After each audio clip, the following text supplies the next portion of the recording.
You're listening to The Authenticity Show, where you get to eavesdrop on great conversations about health, creativity, and the quest for excellence. Your hosts are Carlos Casados and Satch Purcell. Our guest today is David Mayen. Now, we had David Mayen as a guest just 2 episodes ago, back in episode 92, and this is actually more from that same conversation. This episode is about Mahamudra, which is a type of Tibetan Buddhism founded by Chögyam Trungpa in the mid-20th century. Fascinating conversation. We talk about meditation, we talk about enlightenment, male sexuality, female sexuality, and sexuality generally as practiced within the context of Tibetan Buddhism, which is really up our alley. Just fascinating stuff. I love this topic. And David Mayen speaks with authority and experience on this topic, so let's get into it.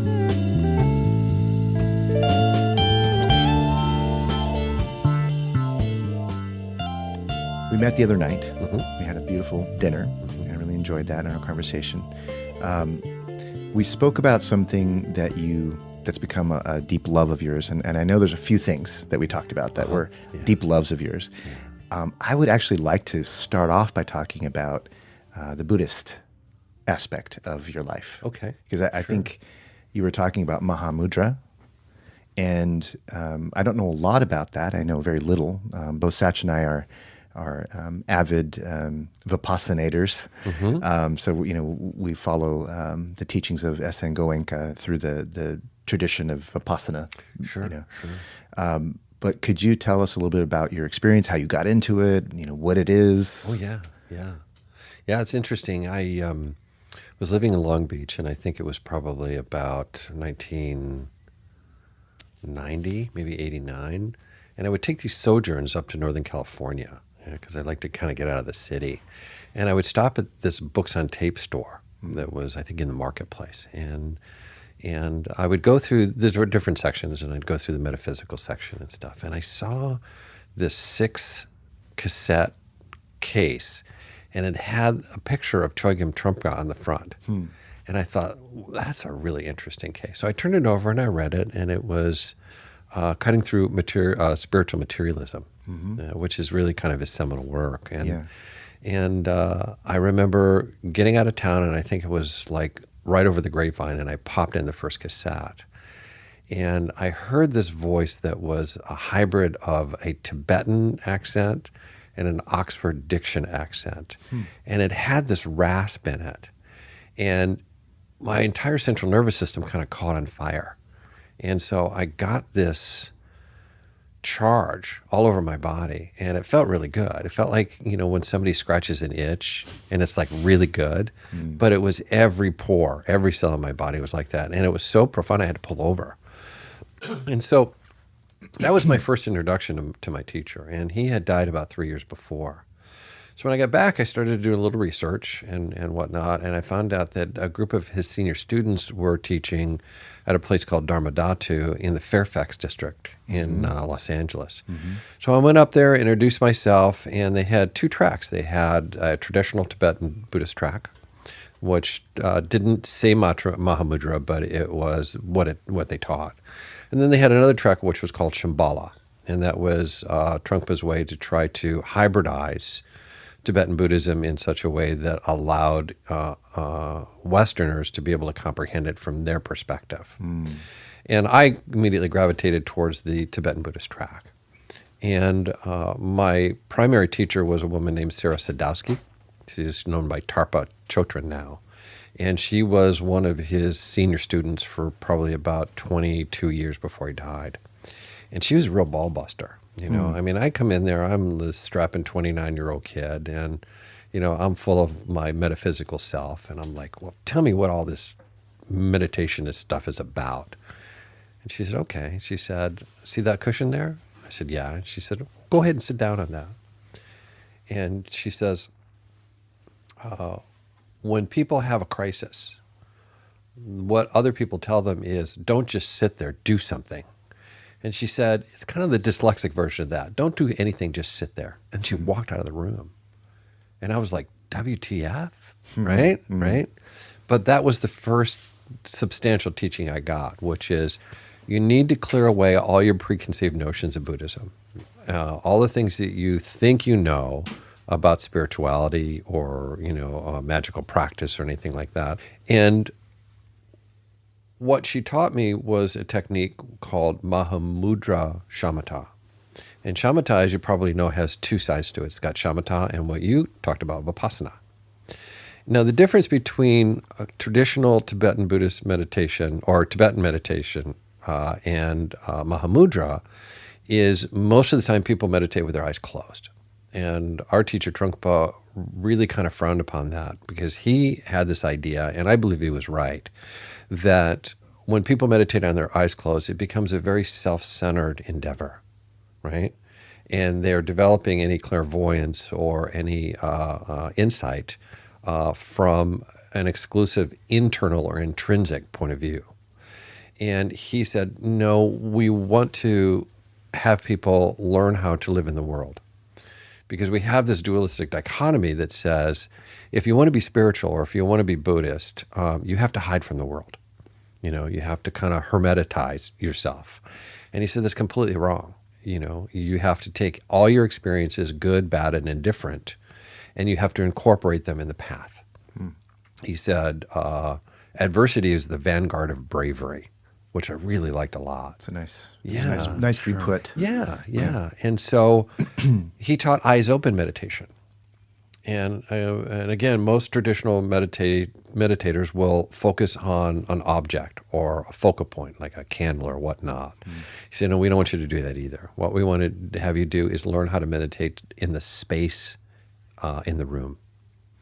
And so he had a particular posture that he taught us. And when you meditate on the space in the room, after a year, things start to happen. So I'm meditating 45 minutes to an hour and a half twice a day, right? So it's really, really militant. And I'm getting bored as hell. And Sarah's like, this is not entertainment. You're not here to be entertained. Just sit there, right? And so when you meditate on the space in a room, you start to, over a period of time, get a sense that there is an energy in that space. And that energy is actually alive and that it's intelligent. You don't know what it is yet, but you sense that it's there. And you start having experiences that synchronize, that have the synchronicity to give you validation that what you're experiencing is not delusional. Are you referring to like phenomenological manifestations that are reflected in the things that you experience? Yeah, both intrinsically during the meditation and after the meditation. And so, some of these things are really hard to articulate because they're purely experiential. But what I came to an understanding is that space in the room was compassion. And that compassion isn't just a cute trigger word. It's actually the currency in the universe. And it is highly intelligent and it connects everything. So the first level of understanding, and again, it's experiential, not an intellectual understanding, is that there was no separation between myself and that compassion. We were both made from the same component. So that was the first onion layer peel that pulled away from my sense of duality, right? Because we always have this addiction to self and other. Left, right, black, white, good, evil, right? So this created an inclusivity in that. And then that compassion started to communicate. So it's like non-dual. Yeah. Non-dualism. Yeah, but an experiential sense of non-duality as opposed to an intellectual sense. Because as soon as you intellectualize non-duality, you're stuck back in it. It's very clever. It's very, very clever. So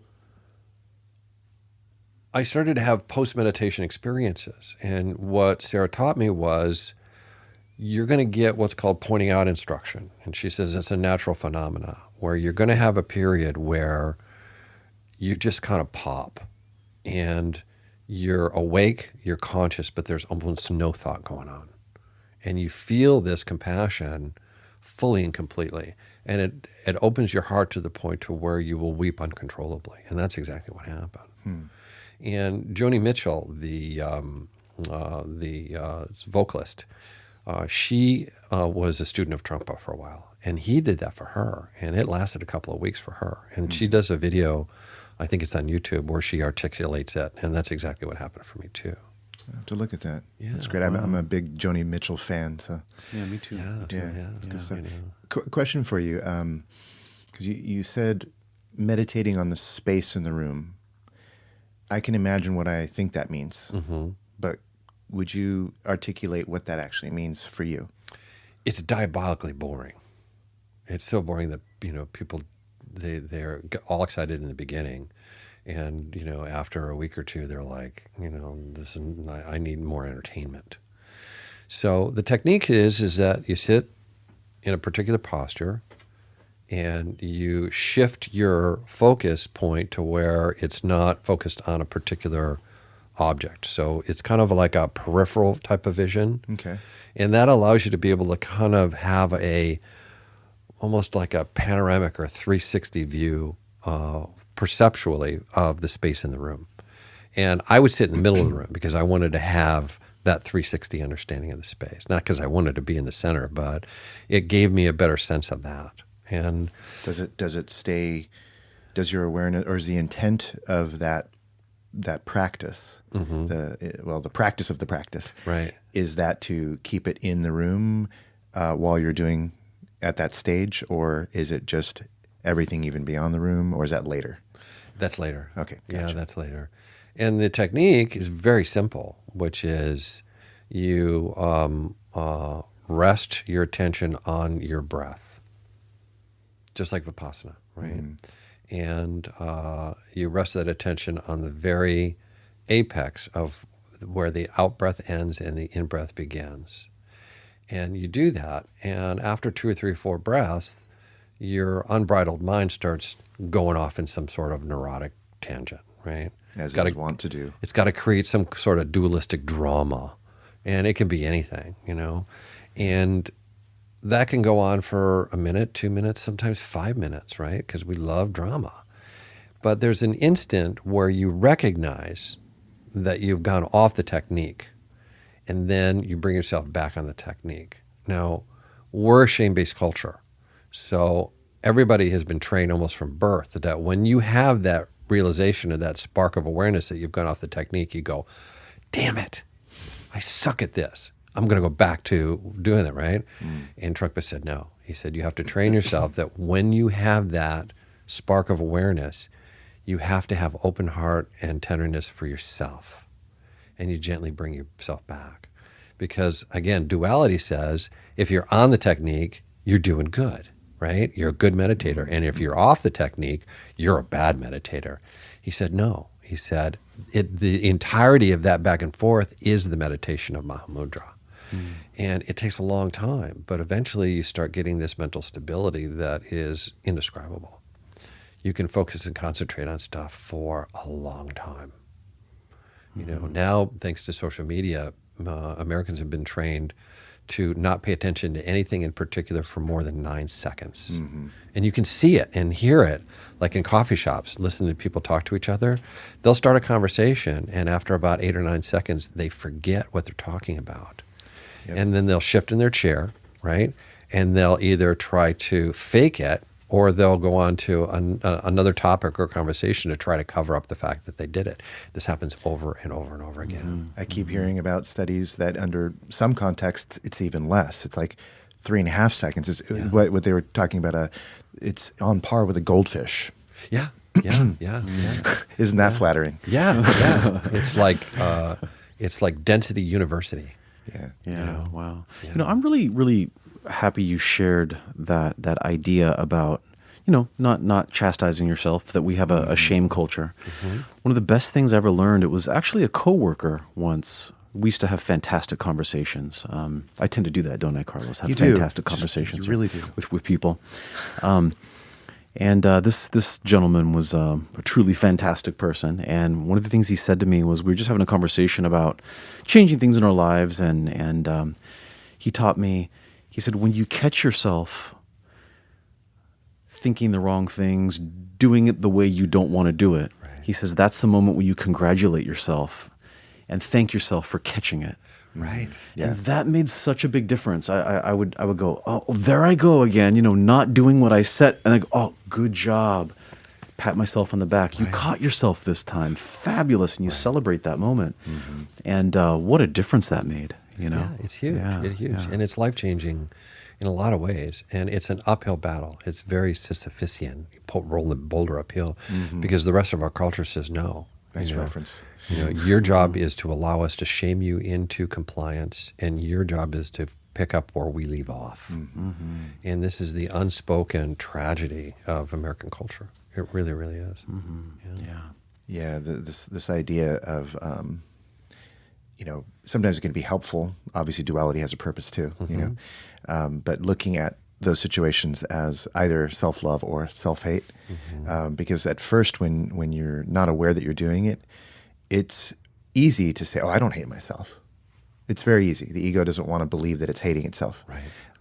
But when you do dichotomize it like that, you can begin to see, oh, wow, when I forgot my keys earlier and I had to go back in the house for them, that was a moment where I did a little bit of self-hatred. Right. And I could have just said, hey, you know what? I'm glad I remembered now. I could have said that, but I didn't. I said, oh, shit, I'm an idiot, or whatever it is that I said. That was a self-loathing moment. And if you understand it that way, it becomes clear, and you can kind of flesh that out and go, where am I hating on myself, and where am I actually loving on myself? And can I take those hateful moments and turn them into moments of compassion for myself? Right. Now, It's here's a qualitative difference. Now, that's really good, but that's more like almost a Pavlovian approach, which is not to say it's bad. But Mahamudra demands more. So when you are doing this and you do it over and over again for hours, over a time of years, you're able to get down into the roots of why, instead of just going, okay, I'm going to do that and not do that. I'm going to train myself, to not do that, which is great. But again, it's topical. We need to get down to the roots of why, and then the why is different for everybody. Another technique that Sarah taught me was to ask myself a question, where do my thoughts come from and where do they return to?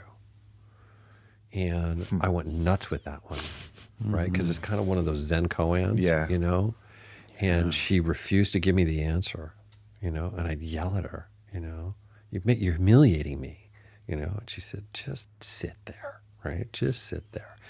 And over a period of time, the answer never came, but the result that she was seeking came, which is that our thinking does not like to be observed.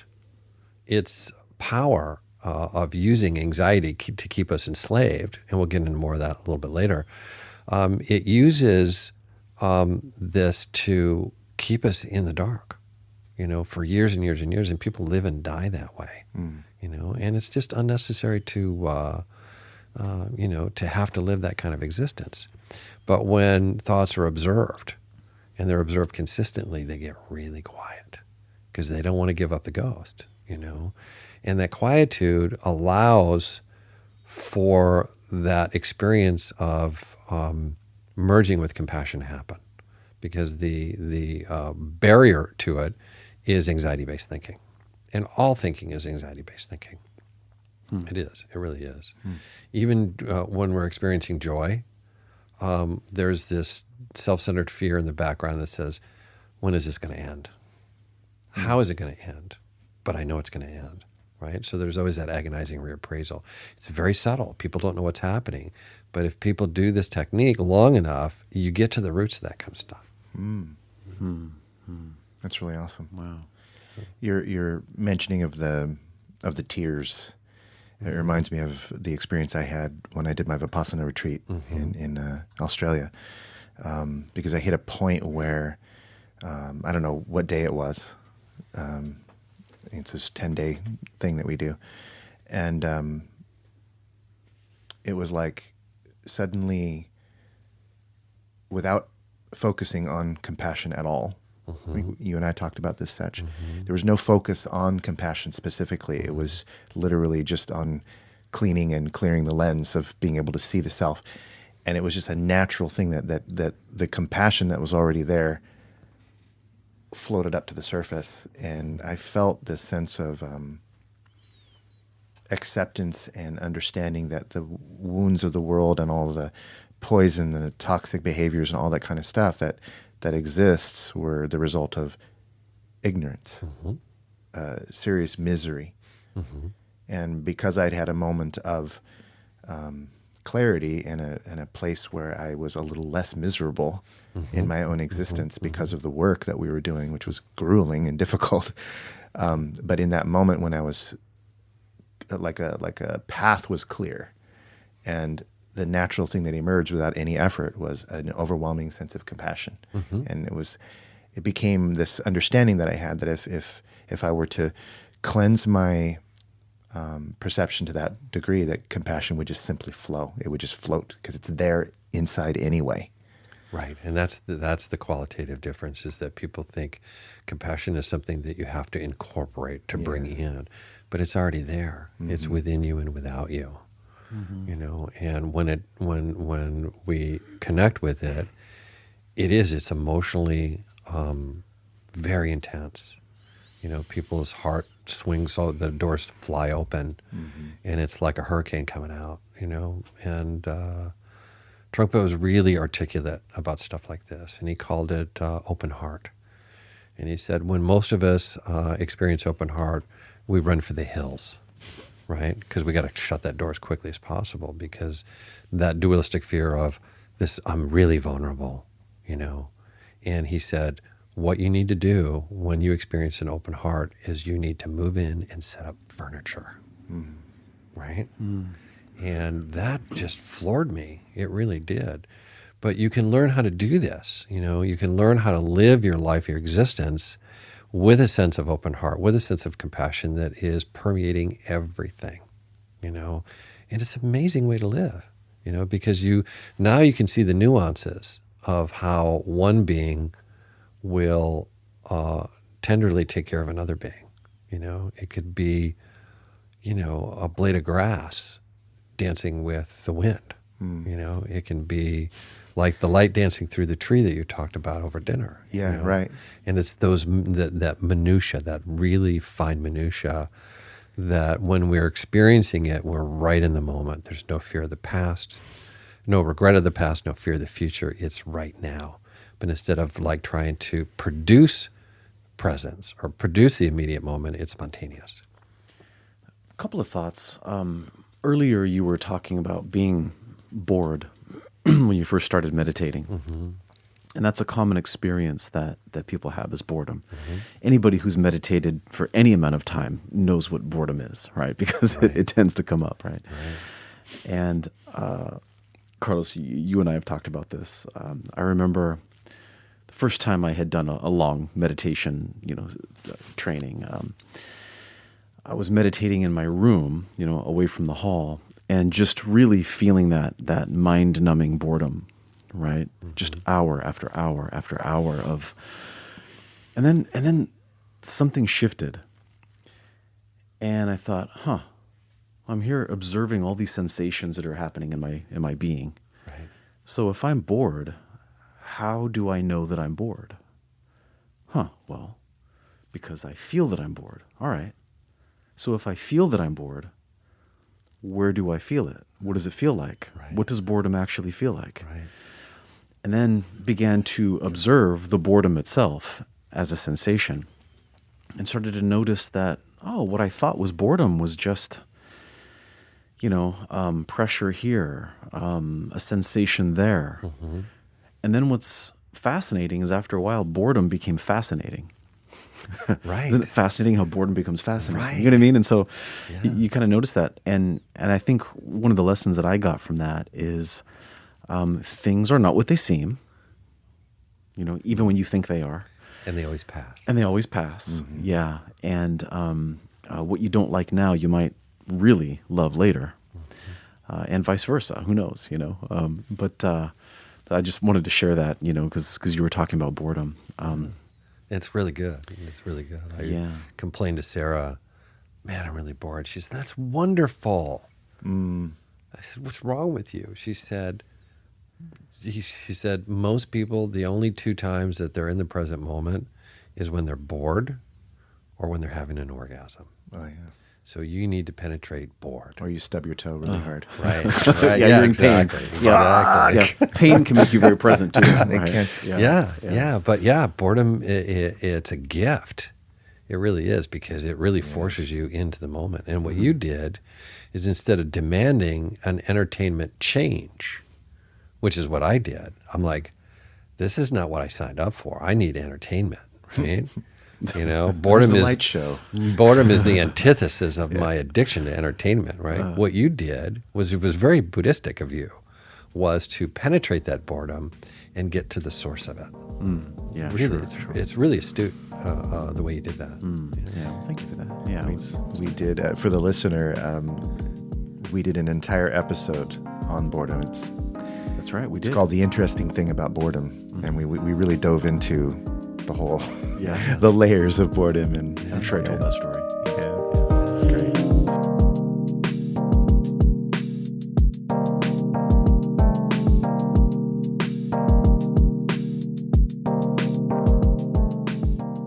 Do you know what the history of Mahamudra is? No, please. Yeah, we can do that.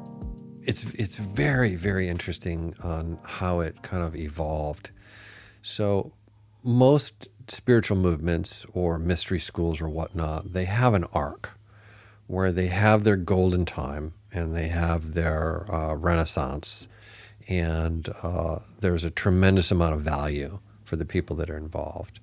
But over a period of time, they tend to degenerate, right? And then you get more cult-like behavior, you get more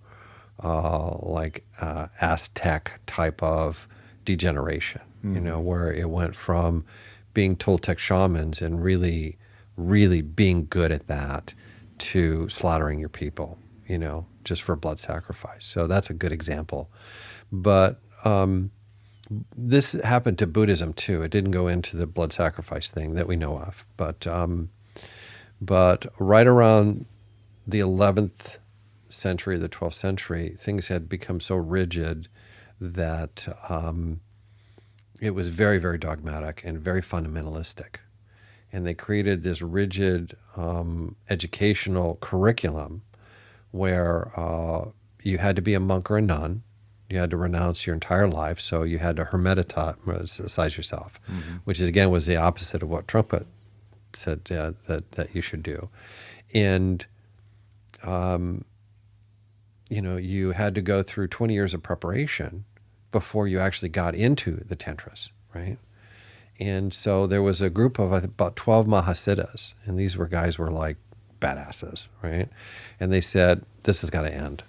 So they broke off and created Mahamudra, and as opposed to having it strictly monastic, they said, we're going to create a system of practice that is for lay people, that they can do while they're working, while they're playing with their children, while they're raising their families, while they're experiencing life. And we're going to incorporate all the things that happen in a person's life into the path. And they called it Mahamudra. And then it branched off into another school of Tibetan Buddhism, and they changed the name to Dzogchen, right? So they're very much sister practices, but there's different flavors to them, and different heritages. But it's really an act of renegade Buddhism in a lot of ways, because it just stripped away all the dogma, and all the preconceived notions. And Brahmanism had a really important part of that, which is also very strict, historically back then. And so Trungpa liked that, and he was raised doing Mahamudra. His teachers did Mahamudra, and their whole spiritual agenda, their life purposes, was to be able to help propagate that in the West. What would you say the primary differences or nuanced differences are between Dzogchen and Mahamudra? And where do they connect?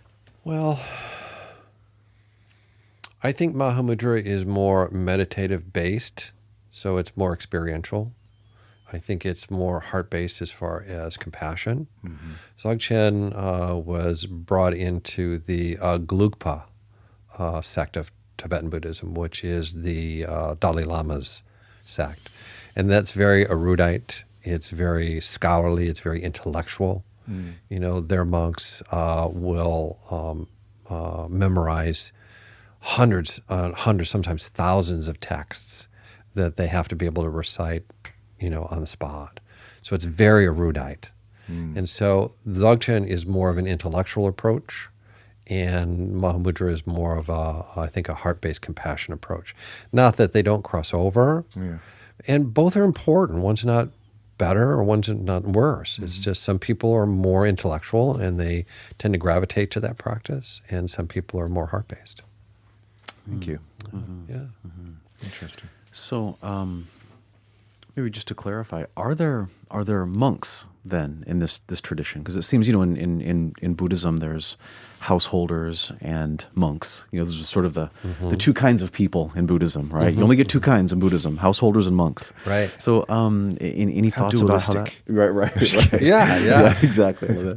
How does that work in this tradition? Well, it kind of goes back to what we just talked about as far as Mahamudra being a flavor that some people's palate enjoys, and Dzogchen is that.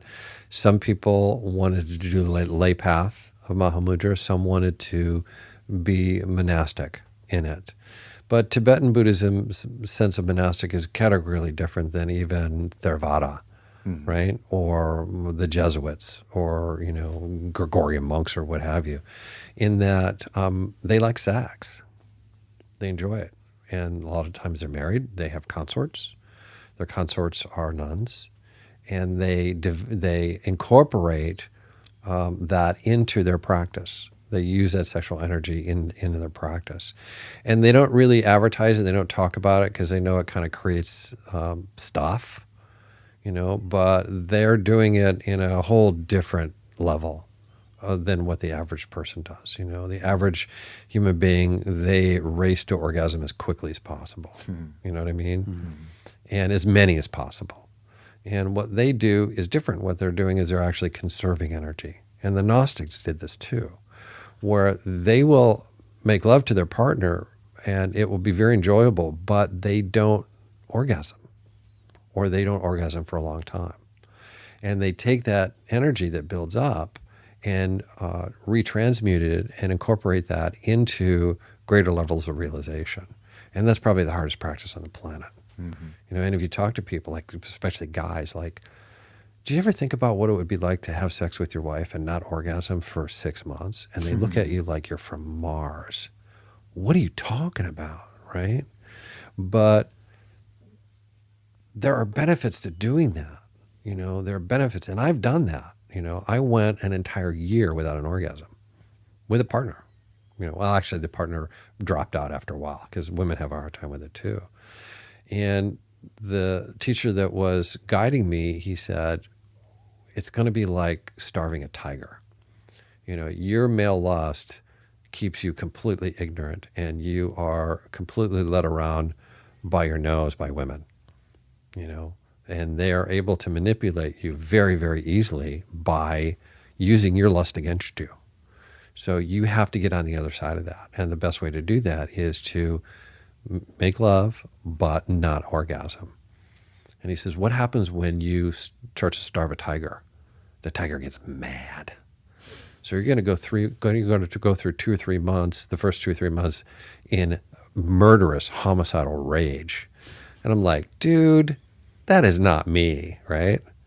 I had to lock myself in the apartment for a while because it was like really bad, And he says, well, what happens if you don't starve the tiger? If you don't feed the tiger starts to emaciate and he starts getting weak. And then you start getting the upper hand.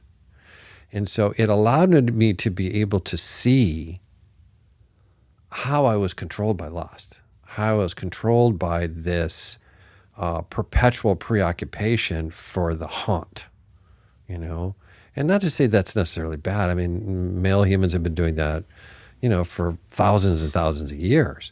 But it freed me from what I thought was an independent pursuit, but was the worst kind of slavery I could ever imagine for any individual. So after about a year, I kind of went back, but it was very different. It was very, very different. I started attracting different types of women. I started to involve myself in women that were a lot healthier, right? Because I wasn't an easy mark for women that were looking for easy marks, you know? And it's a very controversial idea. Yeah, we tend to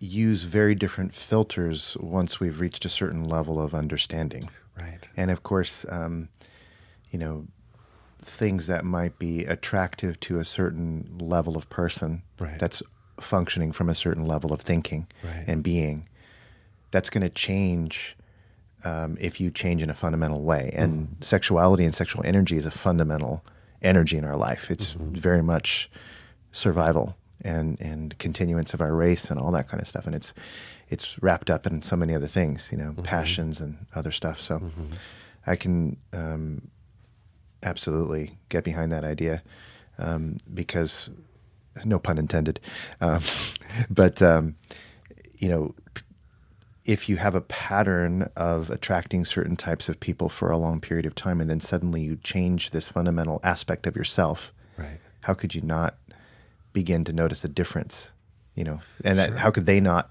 at some level, notice a difference as well? Oh, yeah. Yeah. And, you know, there were realizations that most people would go, what? You know, I mean, I got very comfortable with the idea of admitting that women are 50 times more intelligent than men, right? The dumbest woman is 12 times more intelligent than the smartest guy, right? And when I really internalized that, it was a lot easier to move within relationships. And guys, you know, male vanity is a problem. You know, vanity is not exclusive to women. Men have really bad problems with vanity. For sure. You know, and it's literally like blindness, literally. And, you know, the second thing I realized is that men delude themselves into thinking that they have more sexual power and sexual energy than they actually do. So here's how the dynamic really works, is that women have an infinite supply of sexual energy, and it dwarfs the man to the size of an elephant and an ant. But the male ego thinks it's all that and a bag of chips, right?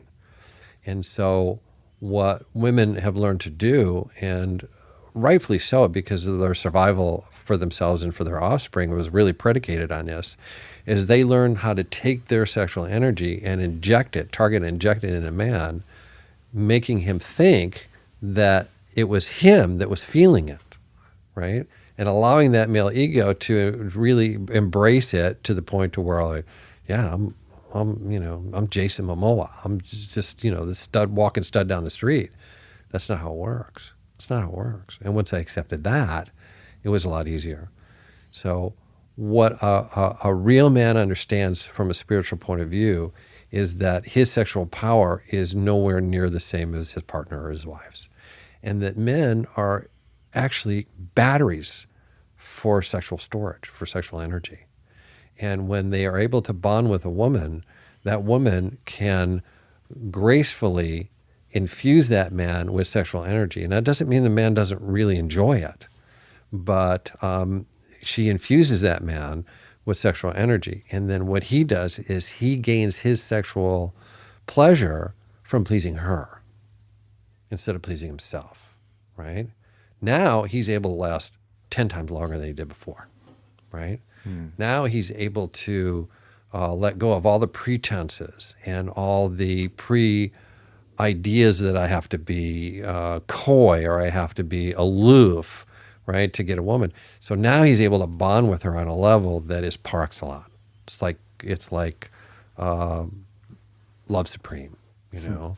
Great and song. It's great, man. It's really a great way to live. And the ability to not waste all that energy and all those male pretenses can be used for a lot of other creative endeavors, you know. And men have a lot of talents that women don't have.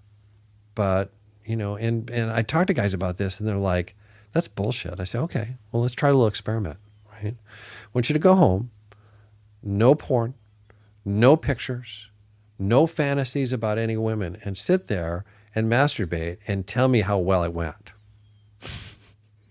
Right? Nothing. Every time, nothing. And they're like, holy crap, right?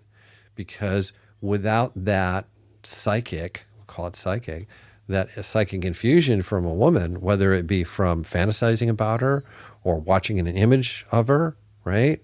Without that, we don't carry a lot of energy. We don't, right? And it's very liberating when we get to a point where we're actually able to accept that. So is that true? That is the opposite true? Like that a woman without visualizing anything, without picturing anything, can masturbate and reach orgasm? Yeah. No, we're not in the same league, you know. Women have an infinite supply of sexual energy. And they don't need to picture anything. No. Yeah, it's interesting that you're sharing all this because, two different thoughts come to mind, two different traditions that are similar, that I think just kind of help tie things together. I really appreciate what you're sharing here. One of them is from Chinese medicine, Chinese philosophy. There's yin and yang, right? Men are yang, women are yin. One of the things that we learn, and Carlos, you know this from our Tai Chi training, our Tai Chi teacher would always say, you say yin yang, not yang yin. And the reason is because yin is what generates yang. Yang does not generate yin. Right. So the feminine is what generates the masculine, not the masculine generating the feminine. Right. And so what's interesting about that is maleness, the masculine, is created by the feminine, right, but the masculine energizes the feminine. So it's an equation that goes one direction. Right. But it doesn't necessarily go the other direction. Oh, right? Sure. And then also just the other thing I was going to say, I couldn't help but have images of the paintings of Shiva and Shakti, Kali, killing Shiva, and he often has an erection, and he's on the ground, and her foot's on top of him, and she's holding men's heads, and Right. Yeah. There's this, Tony also said something else that was it kind of there's an underlying truism about it. But it also was a way. It was kind of a joke, I guess you could say, with some truth in it. But he used to say, "Look, but don't touch. Touch, but don't feel." And I think one of our other students added, "Feel, but don't commit." Right. Yeah, all in fun. But there's a certain truism about the yang between being within the yin and the yin between being within the yang, and how you really can never separate the two. And unless you think about its opposite, you're not looking at it as a whole. Right. You have to see them both. Yeah. And this is one of the biggest challenges with the Me Too movement. I mean, women's rights are important. Women have been subjugated for centuries, and that needs to change. But sometimes they have this idea that they don't need male energy. And a woman cannot store her own energy on her own. She can't. She needs certain things from a man, right? And if she is loved and cherished and adored, and the man understands these energetic dynamics, then she flourishes like unbelievable, and she's capable of anything. Women are capable of anything. But it's hard. It's hard for men to get their minds around the idea that they have this role, and that they can move in that realm and really be happy. Because all we want as men is really one thing. And it's not money, property, and prestige. We want the genuine love of one woman. Yeah, which is the sort of corresponding and complementary opposite to what you said, which is that, they say behind every great man is a woman, right? Mm-hmm. And I found that to be true for me. I'm a lover, I feel 100 times more inspired to be a better me on every level. I will walk the earth and I will climb a mountain like Kilimanjaro for love, because to me it's the recognition of something beyond me. But it's that, there's that phrase, "you complete me," which some people think is romantic and some people think is pathetic and stupid. But I loop back in on itself and believe it's beautiful, because to me, that is, you cannot in nature have a baby without both. And so in a sense, there's a biological fact there. You do complete me archetypally. There's nothing necessarily wrong with that. But there are so many people who I think maybe are taking maybe of a pop psychology mindset around it that somehow indicates that you're codependent but even that word codependent, there is codependence. We are dependent upon one another. So it's all in how you take the word. And people will jump down your throat if you say certain things without considering different ways of looking at it. I mean, you mentioned the Me Too movement. It's very difficult to even have the conversation that we're having, which is respectful, without someone jumping in and saying, "You're being disrespectful." And it's like, no, we're expressing some ideas that we've seen, that we believe through our experience. We're going with it. We're being authentic. We're being true to what we see, and there's some open-mindedness. It's like this is what I believe right now because this is what I've experienced so far. I'm still open, Right. but you can't jump down my throat for that without me just kind of putting the hand up and going, "Sorry." Well, and you kind of let it spin. You let a top spin, and you don't brace against the top, and you don't fight the top. You just kind of watch it spin, and eventually it gets tired, and it kind of falls over, And cultural movements tend to do that. That's their dynamic, and all the outrage culture about toxic masculinity is not going to change the evolutionary and spiritual fact that women need men as much as men need women. Yeah. And it's always going to return to that. It's like a resolution in a symphony. It's got to return to that. Yeah. I remember as a kid, I loved my sisters deeply. They were wonderful. And I always wanted to be included, and it was a beautiful thing, and loved my mother very much and always felt bonded. And I always recognized that what they might experience is going to be different, but there's enough in common that there was an inclusivity in my thinking. And as I would go through school, you start to see males and females separating themselves and creating clubs, and even at a very early age, you can't be part of this, because you're a boy, or you can't be part of this because you're a girl. And I never liked that. I always felt really uncomfortable with that. It's not that I had any discomfort with any organically emergent situation where it happens to be that it's all women or all men, but the idea that there's this kind of stark, like, you can't because of your gender, that bothers me for some reason. Never really sat well with me. I was the person who, when the new girl would come to school, I would go play. We would play games, and everyone else would be chastising me for doing that, or chastising her because she's the new girl, and it's easy to pick on the new girl. And I remember that feeling of feeling happy just to connect and to be able to make someone feel welcome. And it didn't matter whether they're male or female, but just that feeling of that was a big deal.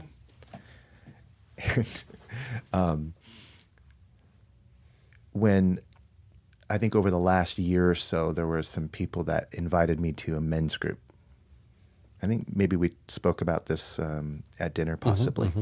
There was this, I've had quite a few invitations. And inside, I realized that I already have a men's group. They're called My Best Friends.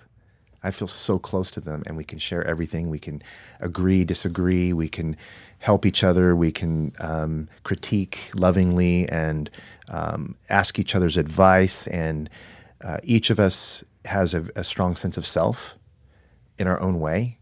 And we have a facilitative kind of relationship. So it's facilitative leadership. Whoever has the torch in that moment, and we follow the lead of that person, and it works.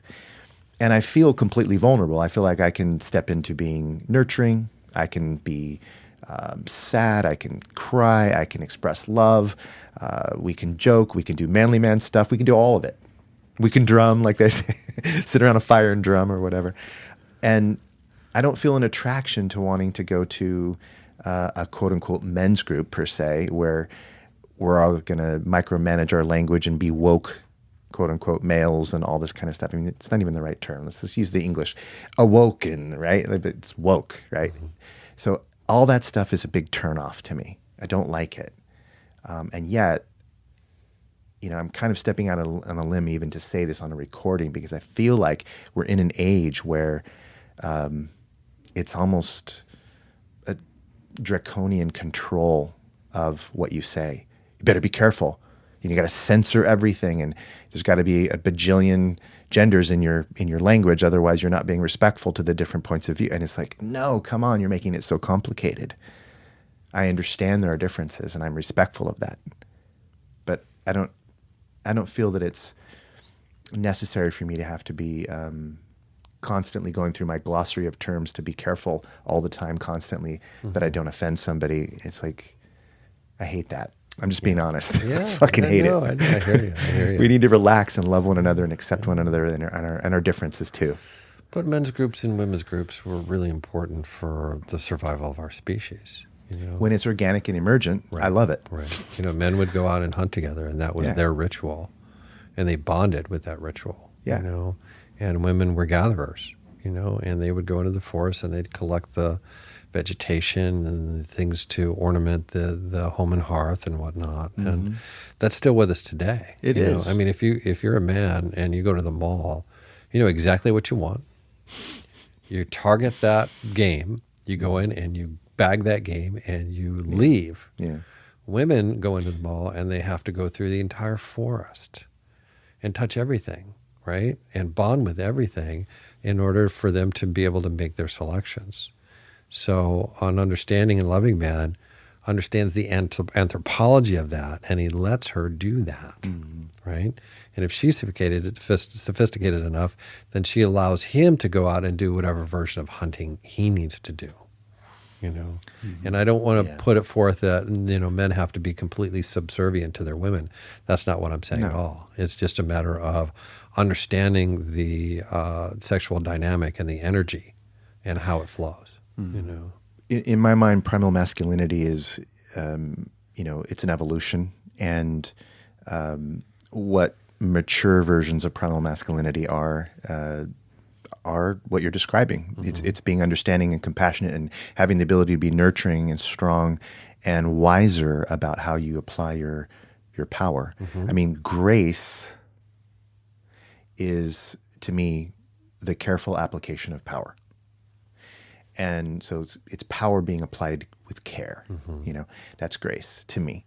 And that is not a gender-specific thing. A woman can be graceful, a man can be graceful. Mm-hmm. So an older, wiser man doesn't have to be a diminished male in order to be understanding. Mm-hmm. That's like the difference between kindness and niceness. Mm-hmm. Niceness is reflexive and about people-pleasing, whereas kindness is coming from strength and an empowered position. It's a choice to be kind. It's like compassion. Right. Yeah, exactly. Exactly. Well said. Yeah. We're talking about procreation and sexual energy and Buddhism. Mm-hmm. So these things come together in something that the Buddha taught, which is the second most powerful force in a human's life is the power to procreate. So sexual power is the second most powerful thirst, I think, to use a maybe a more Buddhist idea. And so trivia, what is the first most powerful thirst that a human has? Survival? Yes, to exist. Mm-hmm. Yeah, the thirst to exist. And so it's no wonder that we can have a conversation like this, and it's no wonder that society and individual experiences have difficulties around this idea of sexuality, right? Because it is the second most powerful force in our existence, right? So let's, we are playing with something more than fire, folks. We're dealing with nuclear power here. I mean, we really are. Yeah. And so it's okay to have these conversations, talk about these things and laugh about them and loosen up a little bit around them. Right. It's okay. It's okay. We got to do that. We got to juggle it a little bit. So that'd be fun to share. Well, yeah, I was speaking of nuclear power. I remember reading, I don't remember who the author was, but they were talking about sexual energy and how within, single ejaculation and explosion are potentially, what was it? Is it billions of sperm? I can't remember how many. You should know this, right? Oh, yeah, I'm supposed to. I'm supposed to. The medically trained don't person. tell my anatomy students. I try to count them every time. But there's like millions and millions and millions in just like a cc. So I mean, there's lots. If you think about what a nuclear bomb does, it destroys a large area. But I mean, in a singular ejaculation, you could, if every sperm had an egg, reminds me of the song "Every Sperm Is Sacred." Monty Python fan over here. But anyway, that you could potentially create all of these beings. So it's kind of a metaphor in a way, but there's some truth to it. How powerful that is, like a nuclear explosion between your thighs. Boom. It's great.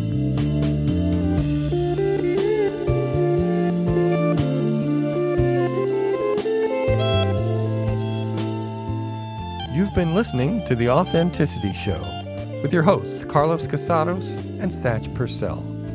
Very special thanks to our guest once again, David Mayen. My name is Oliver Althoen. I produce the show. I also wrote our theme song, which you're listening to right now. Please remember to subscribe to The Authenticity Show wherever you get your podcasts. Find us on social media. That means like us on Facebook, follow us on Instagram, and check out our YouTube page. And you can find our website at authenticityshow.com. Thanks for listening. Have an authentic day.